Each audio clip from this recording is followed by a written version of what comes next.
You're a boy. In public, you do what boys do. What do you want to be? You know, do you think it's still a phase? I think puberty will sort him out. He only ever wears girls' clothes at home. What? You told me you stopped that. Max wants to go to school like this from now on, and he wants to change his name to Maxine. Welcome to... Yeah, let's find out more about the show!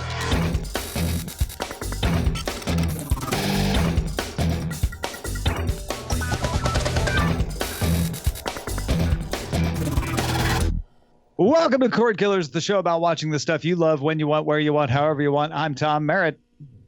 I'm Brian Brushwood, and joining us as always is producer extraordinaire Bryce Neshcom Castillo. Hi, everybody. Tell us a little bit about that preview that we saw at the beginning. So this was from a first look for Butterfly, which is airing in the U.S. on Hulu. This is a 3-part miniseries about an 11-year-old named Max who realizes that she's a trans girl, and the sort of family dramas that come with wanting her transition to happen. It was really, really well received. It aired in the UK on ITV in late 2018, and now it's on Hulu. Right on. And joining us is the inimitable, the wonderful, the fabulous Sarah Lane from DTNS. Thank you so much for joining us, Sarah. Hello, everybody. So good to be back. It's been a while. I'm ready to talk TV and movies. For the video listeners, Tom, you're looking a little still. You want to explain what's going on? Explain yourself. Yes. I've engaged in a new tantric discipline of motionlessness that requires me I'm actually on vacation this week for my sister-in-law's birthday. And sadly, while there's a lot of natural beauty where I am, there's not a bandwidth, especially upload. So we're restricted to audio only. Also, I'm not doing Daily Tech News Show this week, so Sarah is the only host of Daily Tech News Show currently. Oh, so does that mean she gets to you should tell soak us a in little about that show? She gets to soak in all the glory of for when we get to the winter movie draft then.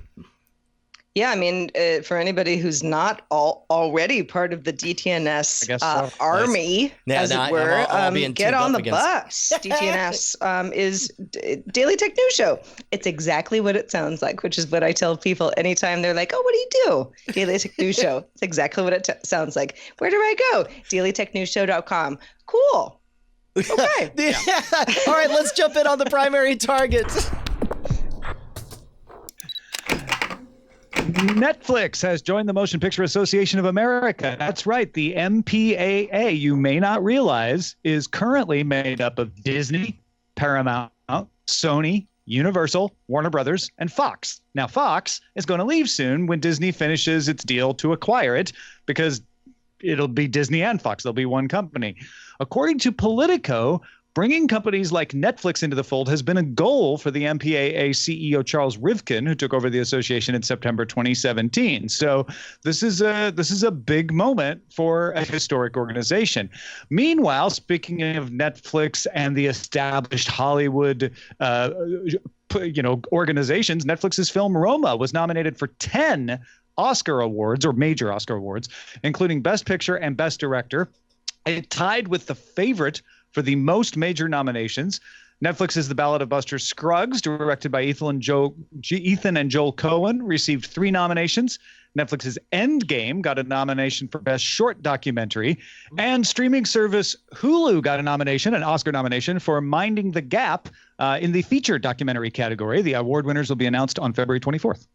Man, this is such an interesting development on the MPAA side of things, because I tend to only think of them as the ratings board, which that alone is interesting because Netflix doesn't really do ratings, right? They just it's Roma. Their content has ratings. Oh, does it? Right, but they're not official MPAA ratings, which is, maybe Netflix cares, maybe it doesn't. I mean, as long as you're not NC-17, it's like, I don't know how many, folks really care. You're watching Netflix on your couch most of the time, right?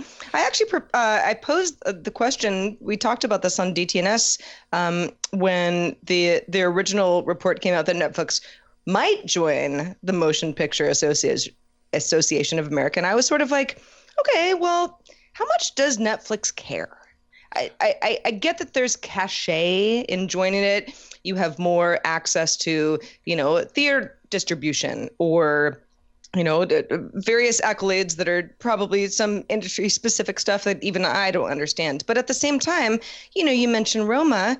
Well, I watched Roma on my couch when it came out on Netflix. Probably should have seen it in the theater because it's a really beautiful movie. But I feel like Netflix is changing the game in so many ways. I wonder how much, and maybe I'm looking 10 years into the future rather than a year, how much these sort of the old guard of what a rating system is and what an association is matters. I would have to imagine, and this is a rather oblique benefit, but I have to imagine that being a central member of the MPAA has to have a positive effect on your ability to win Academy Awards and the seriousness with which people take you as a major producer of movies. Also, keep in mind the MPAA spearheads lobbying stuff when it comes to anti-piracy efforts and litigation and all that stuff.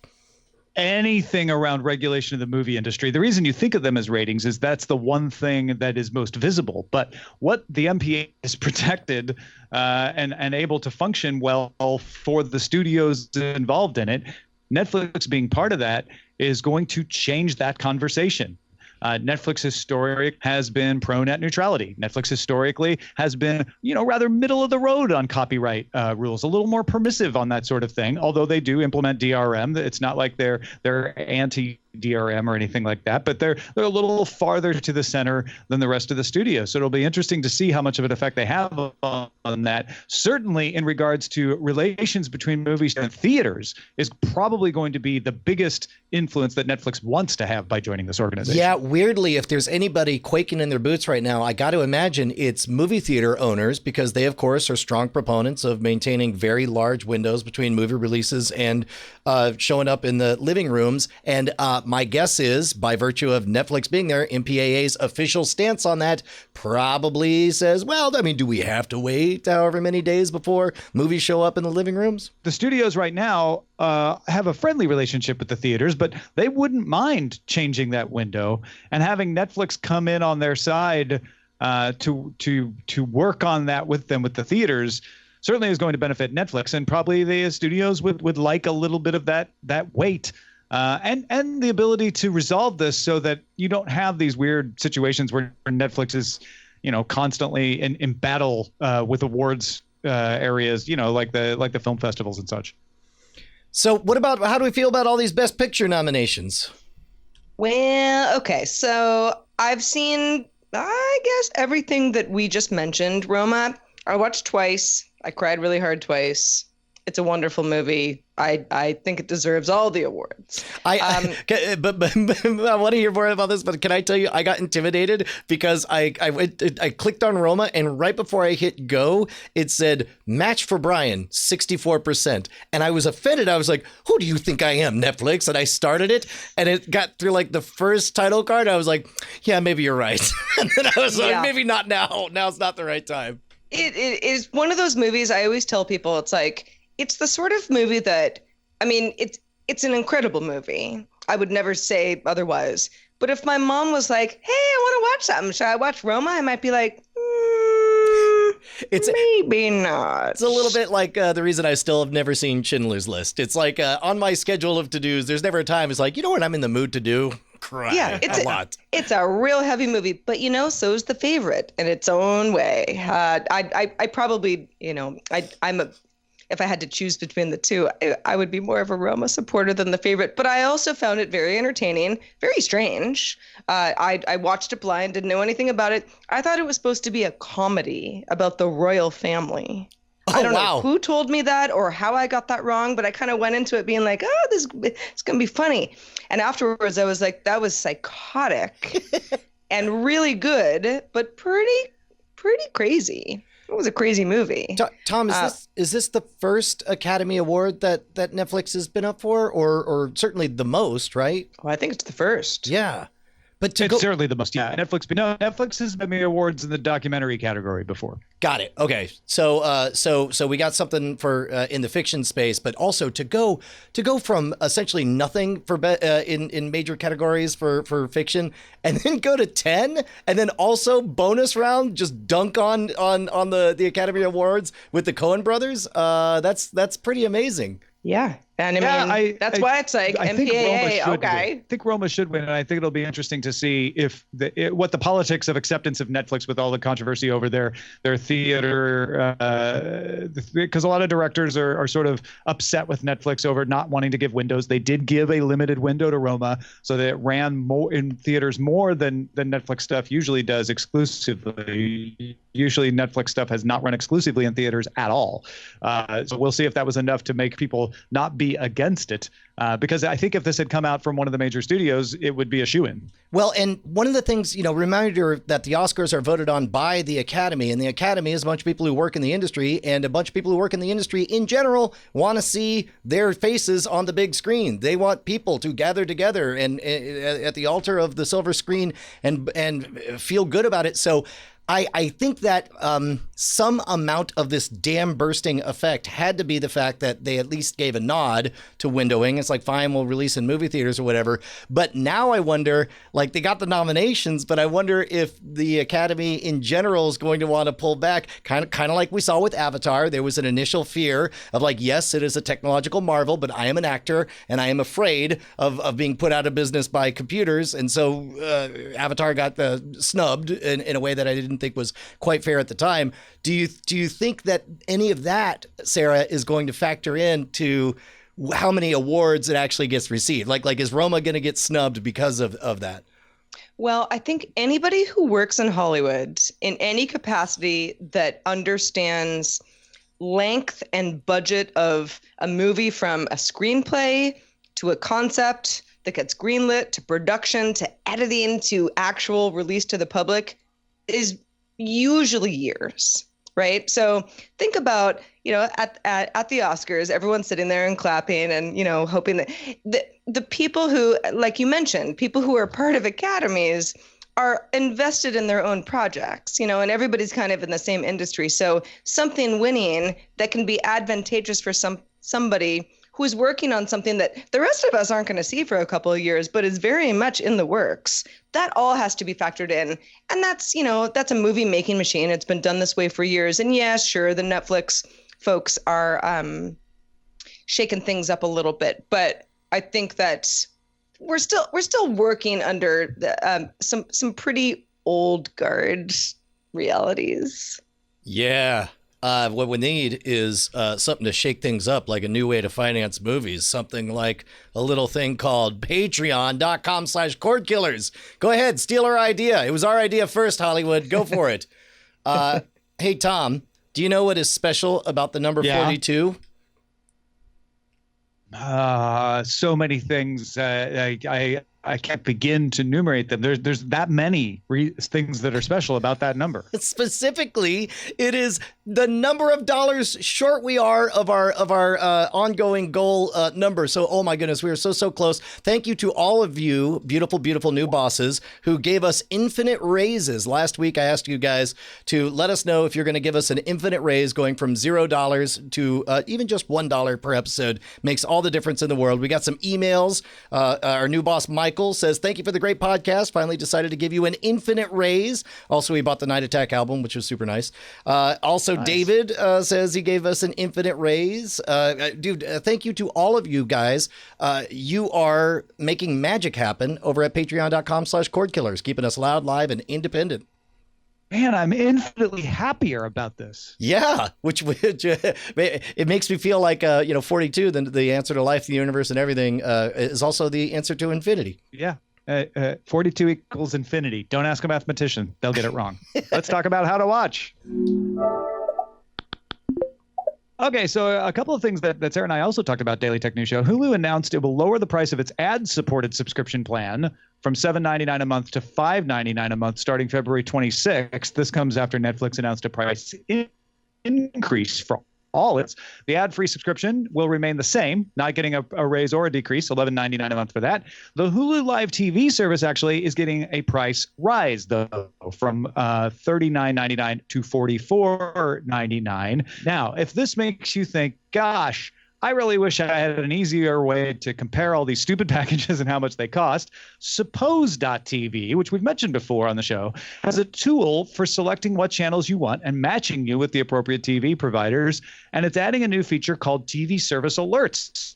You set your channel selections and your feature preferences, and as streaming services change their channel lineups or their prices, the service will send you email alerts so you can keep on top of it. So this seems like this would be extraordinarily valuable. Like, to me, there's windows of making those decisions, but then once I make a decision, I kind of like the last thing I want to get is an email saying like, oh, you want to open up that window of decision again? So I'm curious how valuable this feels to you, Sarah. Well, I feel like I liken this to something like, I want to fly to New York, but I only want to pay this much.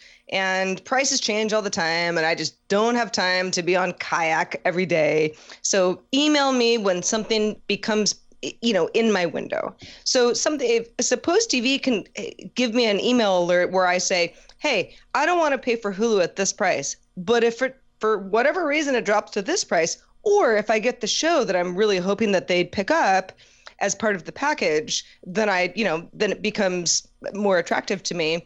I can deal with an email alert, but I'm with you, Brian. I'd prefer it be an app. But that's just me being, a wannabe millennial, I guess. But yeah, email alerts are, for the most part, unless it's like a cool newsletter from somebody that I like and trust, I almost never want them. But I do think that this is it for somebody who wants to be kind of obsessive about how prices change and how back catalogs change, which they do on a daily basis. It's a worthwhile service. And I just realized that I'm presupposing that that I'm happy with whatever choice I've made, but there are a lot of people who are not happy with any of the choices, and they're settling for one or two or three things, and they do want to know, like, hey man, the moment all of these are on Hulu, I want to drop the other two. Or same thing with Sure. PlayStation View. Tom, are you in on email alerts? Well, I mean, this is going to be different for different people. There's not a single right answer to this, right? If you say, hey, the last thing I want after I make my decision is an email alert about other decisions, then you shouldn't use this. This is not for you. This is for the person who, like you said, either was compromising, like, well, it's nothing perfect, let me know when my perfect solution arrives, or the person who wants to take advantage of the fact that you can easily control your subscriptions in a way you couldn't with cable before, and says, this is great, I'm fine with Hulu Live TV, but if Sling TV matches this package at a lower price, tell me, because I want to keep shopping around and switching to the cheapest package. There's people who love that kind of action, that kind of shopping around for savings, and it makes it easier. Yeah. So also this Hulu dropping the price of its ad-supported subscriptions. Smart. I think it's a good play. And even if it was just a zero-sum game and it's like, hey, the only way we could drop this one thing is by raising the price on the other thing, I think it's worth it. I think it expands the gravity well of people falling into the Hulu ecosystem. Yeah, my first reaction to the price drop was, ooh, are they dropping that because not enough people are using it? So they want to, bring them into the higher tier subscription models? No, they just want more people to depend on Hulu. Hulu has enough really good original content, plus a pretty decent back catalog. Now, at this point, you get them in to the Spotify model, right? And then you upsell them.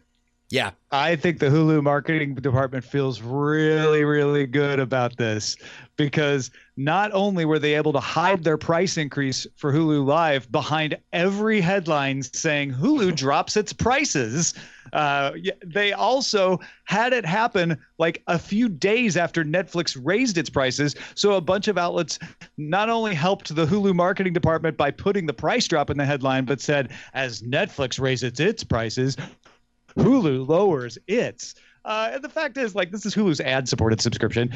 It's not comparable. It's even raising the price on another package. But it's a big win for Hulu PR. Yeah. You know what? And now that you mention it, I guess that does explain why I got that marketing email that said Hulu, more like Hulu. Am I right? We're the coolest. They did not. No. I was like, I would love to believe you. Yeah, and how do you spell that?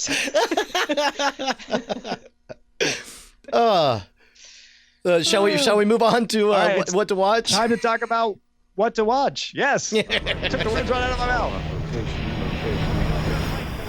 Under surveillance. the only reason I put this in here is you probably don't realize that the world's most watched television show is the Spring Festival Gala, which aired on China's CCTV network January 27th. Last year, it drew 1 billion viewers. This year, Never it heard drew of it. more than 1 billion. Wow. Well, now you have. That's my point. This is the world's most popular television show, and now you've heard of it. This is why you should work outside your bubble, and I'm trying to help us all work outside our own bubbles.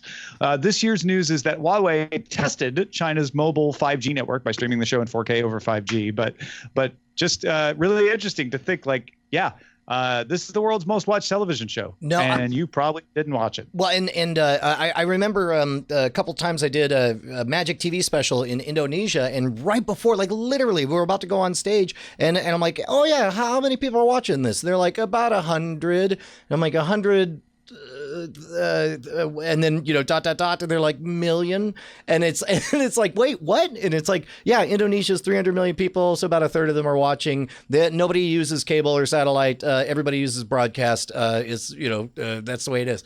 And that was mind blowing, because in my mind I was still accustomed to seeing headlines about like biggest Super Bowl ever with like 75 million or 80 million or whatever. Yeah. HBO's Folklore is a new series that will have 6 standalone episodes with a different director and cast in each one, and set in a different country. Indonesia, Japan, Singapore, Malaysia, and Korea. Folklore premieres on HBO February 1st this year. Dude, right on. I'm digging anthologies. Speaking of which, are you digging the new True Detective, Tom? Oh, I am. Yeah. Oh yeah. Started it. Yes, I am. I haven't watched this week's episode because I'm on vacation, but yeah, it's great. I mean, the season 1 of True Detective, wonderful. Well, I mean, I don't know. Depends on who you are, but I was riveted, as were many. Season 2, well, we can't always win. Season 3, really good again. And I just started, so I'm a little behind, but I'm 2 eps in, and I'm into it. The next episode of Blumhouse's Into the Dark anthology series on Hulu arrives February 1st. The episode called Down stars Natalie Martinez, who you might know from Death Race, and Matt Lauria, as 2 office workers who get trapped on an elevator just as they're leaving for the holiday weekend. I would love to assume the classic sitcom trope of they have to work out their differences before they get out. Did you see the trailer? Is that quite literally what it is? Well, this is their like holiday series, because like all these Into the Darks are about a holiday. So this one is Valentine's Day and President's Day. And there's definitely a part in the trailer that makes it seem like they have some romantic thing as they're stuck in this elevator for who knows how many days. But there's also like conspiracy stuff going on too. It's a weird one. I would love also to believe that the thing that they're disputing is which is the best president, and that this is a President's Day special. Rutherford B. Hayes forever.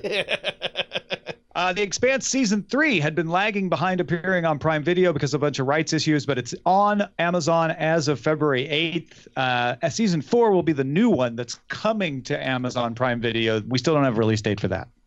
I don't really have any beef, but theoretically, if I was more money conscious, I'd be a little bit bummed that I bought it, and then now it's free on the same service. But then I guess the difference is if I were to leave Prime, I would still have it, whereas I would be giving it up, right?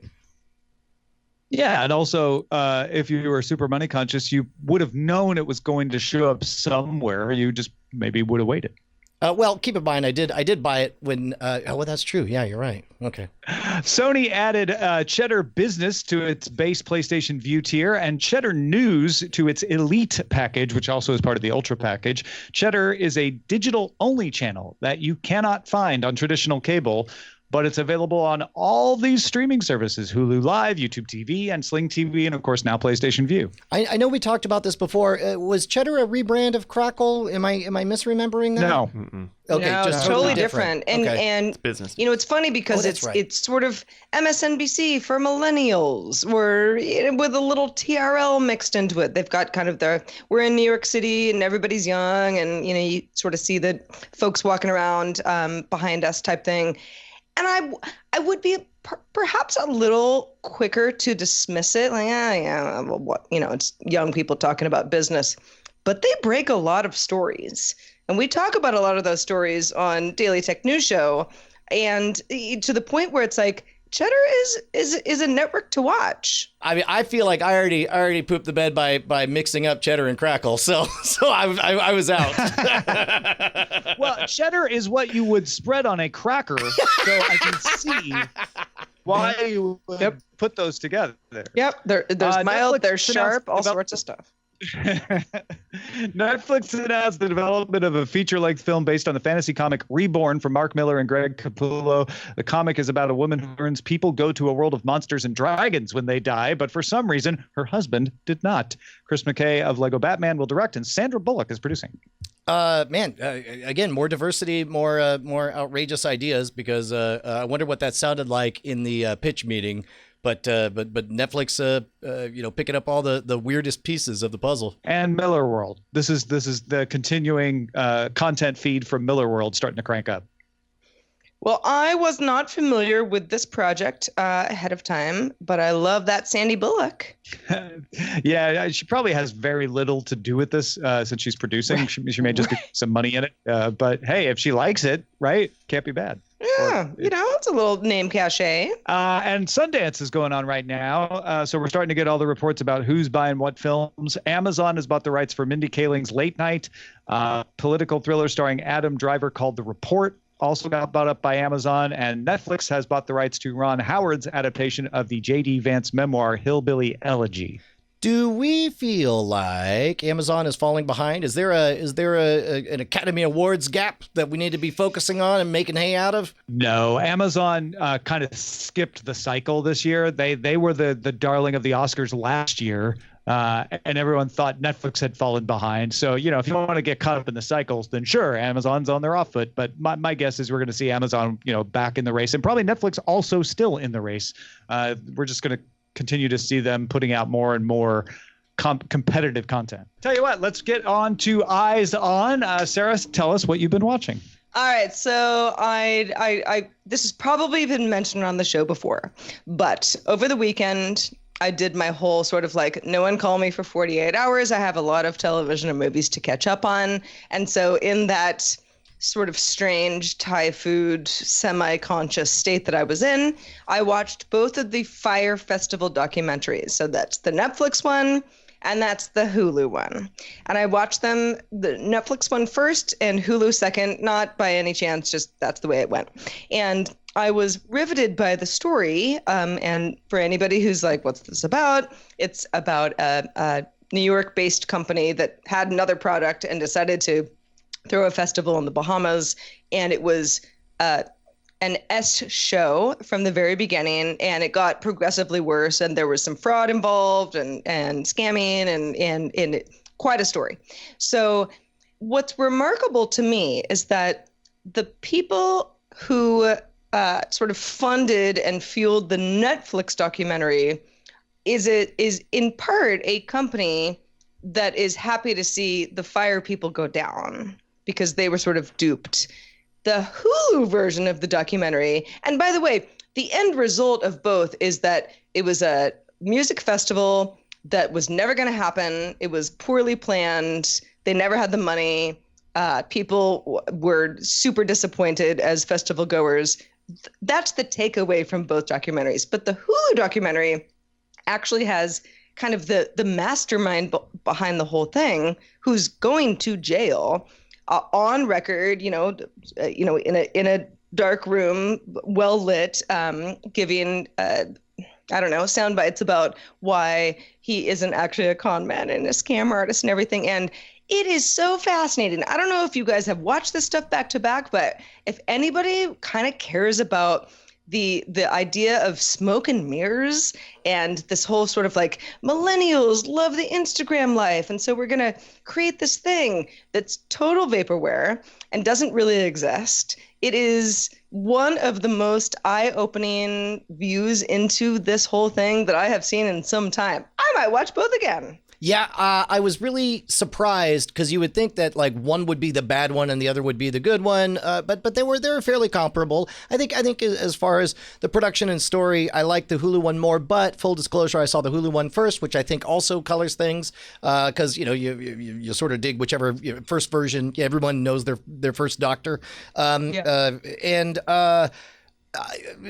little bit disturbing is the news after the fact that is like, oh, BT Dubs, we paid $250,000 to this mastermind who's going to jail for his appearance. And that also, I wish they had, I don't know, woven that into their documentary. Like maybe say like, hey, in order to get this jerk on our show, we had to give him $250,000. Now listen to him. Because there's no way. This is a story about art and the artists being compromised as they tell on social media the story of the festival. People are paid to shape the narrative into something that was untrue, and then it all came to a head when everything collapsed. Now you have, to some degree, that happening right in front of you with the shaping of the narrative post fact on with the Hulu folks on here. So, but having said that, I think it's a very, very worthy few hours to spend watching both of these. I thought they were both really, really good. Yeah, and I thought that what struck me as a really important takeaway is you could sit there and be like, I don't care about the fire festival and models going to the Bahamas. Like, why would I care about any of this stuff? Like, screw all these people. Well, okay, fine. However, it has started to, this was at least a partial catalyst in the shaping of, okay, if you're promoting an event, a product, or a person or anything on something like Instagram, and you've got a lot of clout and you don't disclose that this is something that you're being paid for, that's a problem. That's a problem for a company like Instagram. That's a problem for the influencer themselves. And that's a problem for anybody who's directing them to do so. So in a weird way, this whole shakeout is actually going in the right direction.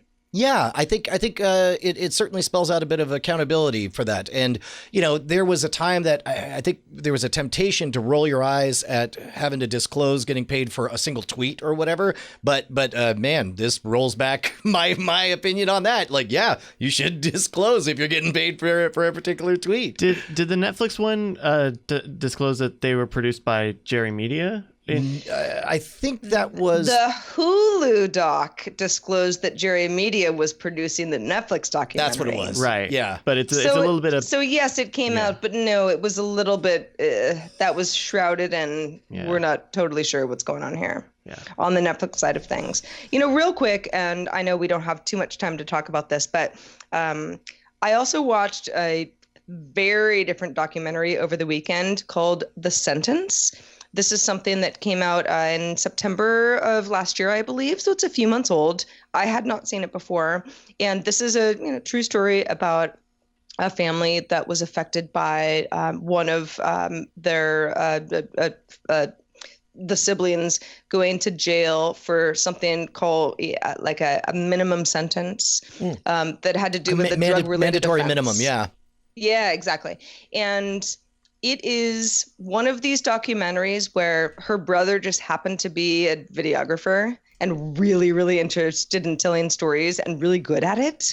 So over the course of 10 years, he kind of documented a lot of this stuff before it happened and after it happened and what happened in between. I cried more crocodile tears than I've ever cried, even after Roma. Not even kidding. If you can get through this documentary without crying, you are, I don't know, a reptile of some kind. Man. And I think that it was really good and very poignant, and I learned a lot about the criminal justice system. So yeah, that's my recommendation. Man, those are two really good recommendations. You know what I watched this weekend? Glass. Although I will say that I think much like my experience with Solo, I think a bunch of people saying the things they didn't like about it going into it definitely shaped my experience for the positive. I went in expecting a hot dumpster fire, and it wasn't. Critics, 36% Rotten Tomatoes, audiences around 70% on Rotten Tomatoes. I'm on the audience's side on this one. I think the first 2/3 of it are good and win Shyamalan shines. I think he shines well. And what's interesting is I think also I got the benefit of different expectations based on the fact that this is a Blumhouse film. If you've never heard it, there is a fantastic Planet Money episode talking about the genius of the Blumhouse studio, where creators are given unchecked freedom creatively. However, they're held to a very strict budget, or they have to fund stuff out of their own pocket. And so as a result, there's so many of these Blumhouse tricks. Like if there's ever a plane crash in a Blumhouse movie, it definitely happened off screen and somebody comes bursting in saying, "Oh, did you just see that plane crash? That was crazy." And likewise, there are these elaborate set pieces where it's like, "Hey man, if you trigger this, something really impressive looking is going to happen." Guy triggers it, immediately cut to exterior shot with sound effects of probably inside some kind of amazing thing happening. And likewise, a character says, "I've got a plan. I'm going to go to this giant set piece and do something spectacular." And I'm thinking, no, you're not. This is a Blumhouse movie. Like they're going to figure out a way that you don't quite make it. And with that game, it was a lot of fun. I enjoyed, there are things that I wish were done a little bit better, but if you think of take it exactly for what it is, not for what you wish it was, and I think it's better than a lot of people think. Last week, I was going to mention Star Trek Discovery, and so I'll mention it this week, even though I haven't actually watched Thursday's episode yet. I'm behind on everything. But I thought it was a really strong return, not just for Star Trek Discovery, but for Star Trek. Like, it is a much more Star Trek-like start to season 2. But I want to put in a follow-up word for the series W, about the two universes, one that exists within a comic book and the characters that move between those universes and try to save each other and fall in love. And I finished it this weekend, and it's a really, really good story. It's only, I think, 17, 18 episodes, maybe 20 episodes long. So it's not a long commitment. I think the problem for many people is that it's only available on Viki, so you have to download a new app, but you can watch it for free. You don't have to sign up for their subscription. You can just watch it, and the Apple TV app doesn't even really show you ads or anything. So I'll put another comment in for this show W, which I think is ripe for Hollywood to come in and say, well, what could we do if we didn't Blumhouse it, if we gave a little more money to it and made it in the U.S.? I'm curious if that would happen. Yeah, we got some emails thanking you for that recommendation last week as well, Tom. Oh, good. I'm glad people are liking it. Bryce, tell us what we should be on the lookout for. Hey, we got a recommendation from Carrie about a show worth watching. Carrie writes, YouTube Premium told me that I should watch their new show, Wayne, and my oh my, am I glad they did. It's a violent, dark comedy that I have fallen for hard. Not since Dirk Gently have I loved a new show so dearly. A boy meets girl. Girl suggests, hey, you want to go chop some snakes in half with a spade? Wayne, the main character, has a strong sense of what is right and what is wrong, and will enforce justice to the best of his ability. It's a shame he lives in an S-hole where everybody is scum, and his delivery of justice usually ends up in getting the snot beaten out of him, followed by sweet, sweet revenge. And it's so, so very funny. You might like it too. Cheers from Carrie in Auckland, New Zealand. Thanks, Carrie. I watched the first episode of this today, and Wayne is definitely a strange kid. I mean, he's got his own brand of justice, which in the first episode, it fits, shoulder to shoulder with the very hyper aggressive Brockton, Massachusetts. They kind of don't want to call it Boston, but everyone has a Boston accent. There's also this fun, cute, awkward romance between Dwayne and this other high school girl, Dell, where she's kind of standoffish, he's kind of weird and aggressive, but together they are sensitive around each other. The conceit of the show is that he is making a road trip down to Florida to get his dad's classic Trans Am, and she goes along with him. So I think that romance stuff will develop as that journey goes around. I think if you like the Netflix original, I think I talked about this sometime last year, End of the Effing World. This is a very similar premise in that it's a road trip story with a guy and a girl, and the guy's kind of weird and the girl's kind of weird, but the guy is way weirder than the girl. You might like this. There are 10 30-minute episodes streaming now on YouTube Premium. The first episode is streaming for free, even if you don't have YouTube Premium. Right on. Shall we move on to the front lines, good sir? Well, Oh. first of all, though. Oh, sorry. If you got something we should be on the lookout for, email us, cordkillers@gmail.com. And as I mentioned before, Sarah and I do a show called Daily Tech News Show. If you want to keep up on tech news, author Brian McClellan direct messaged me this week saying, hey, I started listening to your show, and I'm really glad that it's accessible to everyday users like me. So if you're thinking, I don't know, I'm not very much into that high technology talk, that's not what we're about. We want to have you understand technology. So please join Sarah and I at dailytechnewsshow.com. Now let's move on to the front lines. Front lines. Roku launched the ability to buy subscriptions to video services today in the United States, letting you use your Roku account to sign up for things like Epic, Showtime, Stars, etc., without needing to install the channel's app. All the content will be available through the Roku channel app. If you sign up this way, you won't be able to access the content outside of that Roku channel app. HBO, however, is not.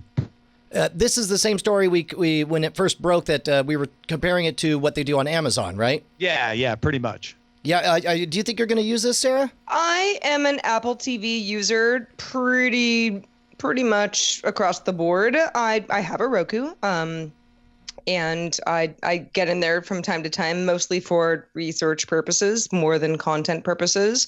If I was accessing one of these channels, of which a couple of them I subscribe to, it might be a little annoying that I could only access them via Roku, but otherwise, I mean, it's good for Roku to be able to emulate what is a money-making venture for other platforms.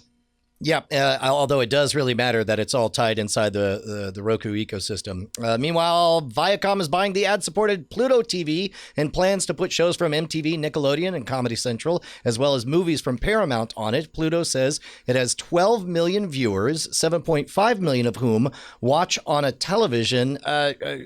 Tom, do you envision any future where Pluto TV might just suddenly one day say, oh, would you like an ad-free version for money? Oh, yeah, absolutely. I mean, Viacom, we've been waiting for them to come up with their strategy, right? Because they pulled themselves off of a bunch of the streaming services like PlayStation Vue. So I've been waiting for that other shoe to drop, and this seems like it's it.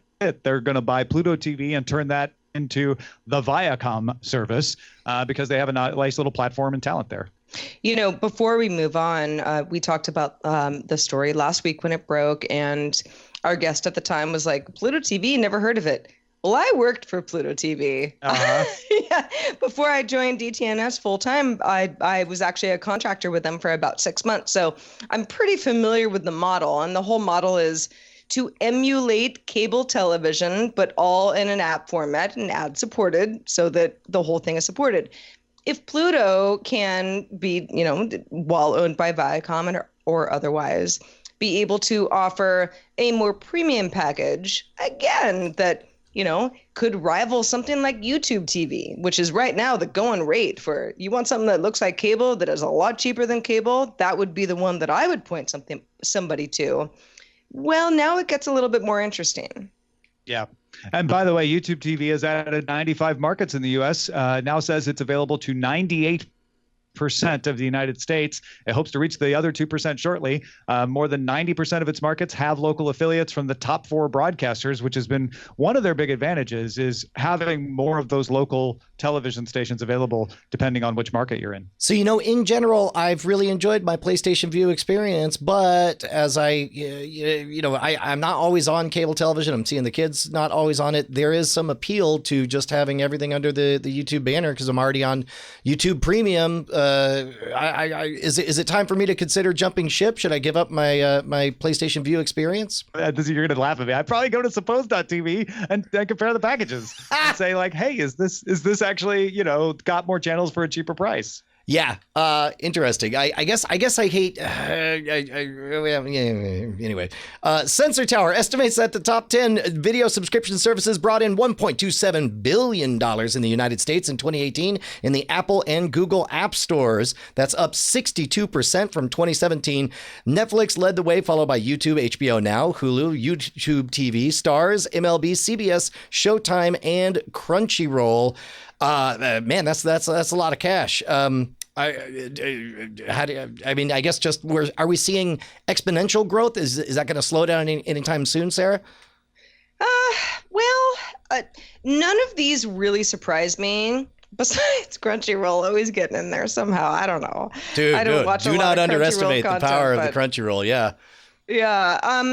I think that, again, this is pointing to the overall trend we've been talking about in this entire episode, is that the tide is changing as far as what platforms, what companies, what deals bring in viewers money, and are sort of changing the landscape. And yeah, I don't know. I don't watch, honestly, outside of my Apple TV, I don't watch a ton of video content on a mobile device. I have the ability to. I don't do it all that often unless I know I'm going to be on a plane, and I download stuff offline in anticipation of that. But yeah, I think Netflix being in the top spot, we got YouTube, we got HBO now, which just shows you how strong the HBO brand is, right? Because that's just HBO. It's like you don't get anything else. You only get HBO stuff, but it's the best stuff. And followed by Hulu. YouTube TV is a significant hit. Stars, I don't know what's going on there. MLB, people love sports. CBS, Showtime, and then you got Crunchyroll in there just bringing up the rear. Stop laughing at Crunchyroll. You're going to get a bunch of anime fans like Bryce upset at you. Hey, now I'm upset. No, listen, we're all on the show to learn a little something. So if it's an anime network, okay, I get it. I'm not watching that stuff. Got it. And Stars is probably because of Outlander mostly. There's Counterpart and a bunch of other hits on there as well. But the Outlander fans are pretty crazy. Yeah, and I'm half kidding. I loved The Girlfriend Experience, which was also a Star. Oh, right. Yeah, that's another good one on there. You do remember you're not going to see Netflix on this list next year because they don't allow in-app subscriptions on Google Play or Apple TV anymore. So they won't be part of this estimate. TiVo VP of Consumer Products Ted Malone said the new apps for Roku, Fire TV, and Apple TV will stream video from your TiVo at 720p and 30 frames per second. It's not high enough for video files, one would presume. However, Malone said he would prefer 60 frames per second, but it's a battle for resources. TiVo's ad skipping feature also will not work on these apps. If you want the higher frame rates and the ad skipping, you got to get the TiVo Mini Vox hardware still, which you can get right now for $180. That will have the higher resolutions and all the features. Oh man, I just know that I'm never. Let me hear. Let's put a call out to people at cordkillers@gmail.com, all the TiVo folks, because I've not used a TiVo in years, and I don't know how to feel about it. Hilton and Netflix announced a partnership to give guests the chance to log in and control Netflix and other streaming services on their room TV from the Hilton mobile app. The apps will work in special connected rooms, which also let guests control lighting, temperature, and personalized TV channels. It's fine that they have a partnership. I guess, I don't know. Do you take advantage of all that smart room integrated stuff when you get to a hotel, Sarah? No, and please flame me if I'm wrong, but I'm pretty sure that no one's like, I love my Hilton mobile app. Yeah. It's so great. I installed it once because it said integrated app for me. But I get it. Hotels are among, it's a huge trend in how do we build smart hotel rooms for our customers, particularly the people who are our loyalty rewards customers who will be back over and over again, so that their experience is most like being at home as possible. I mean, this is also, I know people who are smuggling in like weird HDMI kind of, like there are all sorts of ways that people really want to be able to access their content, but they have to travel a lot. And so there's been these sort of stopgap solutions that I understand that hotels are trying to solve. So in that vein, sure, great. If I'm at the next Hilton hotel and they can make me get into my Netflix account with all of my settings and all of my, what to watch next, I'm not going to say no. Yeah, no, that's the big advantage here, right? Is if I launch my Hilton app and say, I'm in this room, send my Netflix credentials to that TV, and I don't have to put in my password, I don't have to log in, I don't have to worry about logging out, then this is totally worth it. That's the one thing that I think is attractive about this idea, because yeah, you're right. Like, I've got an HDMI cable plugged into the TV right over here in this hotel room that we hooked up Eileen's iPhone to watch W last night on the TV. I looked at the Sam's. They didn't. They do have the Netflix app, but even that, I was like, but I'd have to log in on this TV, and then I have to remember to log out. So I get the appeal of this. All right, let's move on to the dispatches from the front.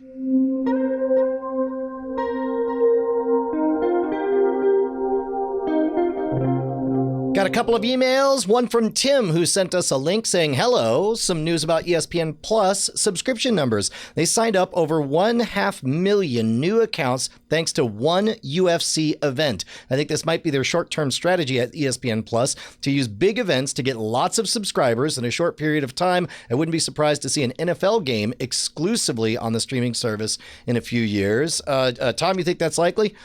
Yeah, if the NFL will let them do it. NFL's been doing a lot with Thursday Night Football. You've seen it on Twitter. You've seen it on Prime Video. Seeing it on ESPN Plus isn't that far down the road. And I think Tim's right. Like, using these big events to push people to subscribe is a great way to just get people in the door, even if they cancel after 7 days. A lot of them won't, and they boost those numbers up and up and up. And Joe in Wilmington writes, he doesn't like the idea of real dead pools, not the comics, but the actual death pool, the idea of placing bets on who will die in real life. But he heard about this one where you have a dead pool for Game of Thrones. He was thinking it'd be a good patron-only content for us to complete the form and talk about it only in the after talk, something to, maybe to get more people to sign up and become a boss. There's the spoiler problem, so maybe it goes to a spoiler podcast, but he sent us a link to it, and it's like, there's a lot of characters still standing in that show, and he's right. There's no way all of them survive to the end of the final season. But I think that's a great idea, and maybe we'd have to figure out the right place to put it. Maybe as a spoiler in time segment, would that go in there, Tom? Yeah, I like the idea of it in After Talk, but he's right about the spoiler thing, so it fits perfectly in spoiler in time. If you guys want to suggest any similar ideas or hit us up with observations, cordkillers@gmail.com. Thank you, Sarah Lane, for joining us. Where can folks find more of what you do? Oh, well, I do this podcast with Tom Merritt. Perhaps you've heard of him. It's daily, Monday through Friday. DailyTechNewsShow.com is where you can learn more about it. I also am on every social network ever as Sarah Lane. So you can find me on Twitter and Facebook and Instagram and all those places at Sarah Lane. And thank you so much for having me on the show. It's always a really good time. Our website is cordkillers.com. Our email address is cordkillers@gmail.com. We're live on twitch.tv/Night Attack, which is also carried on diamondclub.tv Mondays at 7 p.m. Eastern, 4 p.m. Pacific. We'll see you again next time. Hey guys, Brian and Tom here, and it's just the same old message at the end of the credits, just like always. That's right, Brian. Nothing new here except your name showing up. Oh my gosh, because I've got a name. You just supported us on Patreon. Yeah, all those $5 donors. Look at that. That's your name in pixels. We're gonna make you famous, kid. Put your name in pixels on the internet. There's names in there, but some of you are new. Some of you aren't there. It's sad. What can they do, Brian? I mean, they could go to patreon.com/cordkillers and pledge $5 an episode and be one of these amazing people, like this one. Amazing. Oh, look at that name right there. Diamond Club hopes you have enjoyed this program.